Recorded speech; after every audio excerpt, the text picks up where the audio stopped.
Believers in the free market are not apologists for BP. BP caused this disaster and should pay for all of the damages it caused.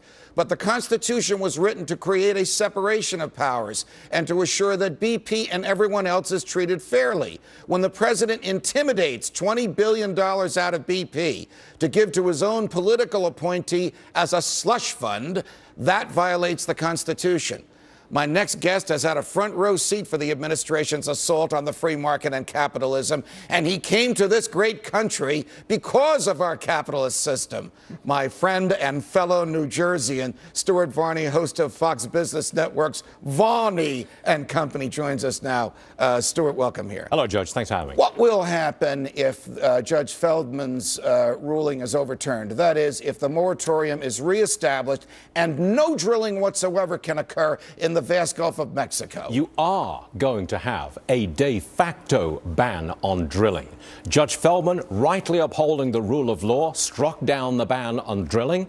Along comes Secretary Salazar saying, all right, I'll write new regs within a matter of days. I'll still stop the drilling. That is de facto overruling the rule of law and stopping the drilling. You ask what will happen. Right. What will happen to the economy? Oh, 20,000 jobs lost in Louisiana. 20,000 American jobs. American jobs, high-paying American jobs lost in Louisiana. Many more later as the ripple effect goes out from the loss of those high-paying jobs. Those rigs, that 33 of them, which can no longer drill new wells. Right. Now, they cost $250,000 to $500,000 million a day to put in place to lease, just to lease money them. wasted, money gone. Now, if they can't drill, they leave town. They skip. They go to Brazil. They go offshore West Africa. They go where they can drill. Those drilling rigs will be leaving town. So not only will jobs be lost, but the drills will, the wells will just sit there half constructed because these guys will be elsewhere. They're not going to sit around waiting for the courts or the government to change its mind. They're going to drill somewhere else on the planet. Yes, you presented them with uncertainty.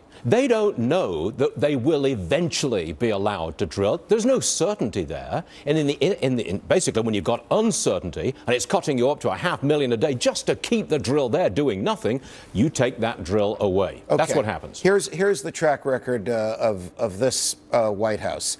They intimidated the bondholders in the GM and Chrysler bankruptcies. They intimidated the banks to take TARP that they didn't want to take TARP. They intimidated people to take stimulus they didn't want to take stimulus. They intimidated BP to cough up $20 billion it didn't want to cough up. And earlier this week, they intimidated insurance companies not to do what they have the lawful right to do, which is to change rates before the new law, the new health care law kicks in. Correct. Does this White House believe in the rule of law? Does it understand the economic consequences of its persistent intimidations? It believes in the value of intimidation. It can get its political way with the banks, with BP. And this week was another classic example. Another closed-door meeting in the White House between health insurance, private health insurer executives.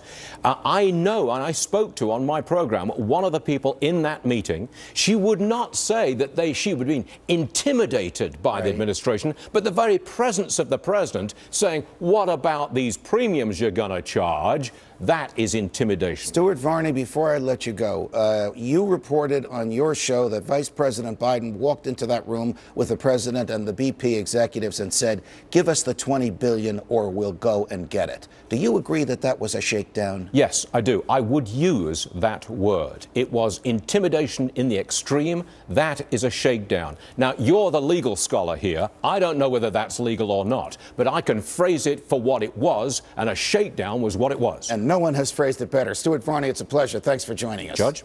If you think what General McChrystal said about the president was bad, wait till you hear what the general's West Point classmate has to say. Colonel Douglas McGregor dropping bombshells in a Freedom Watch exclusive next.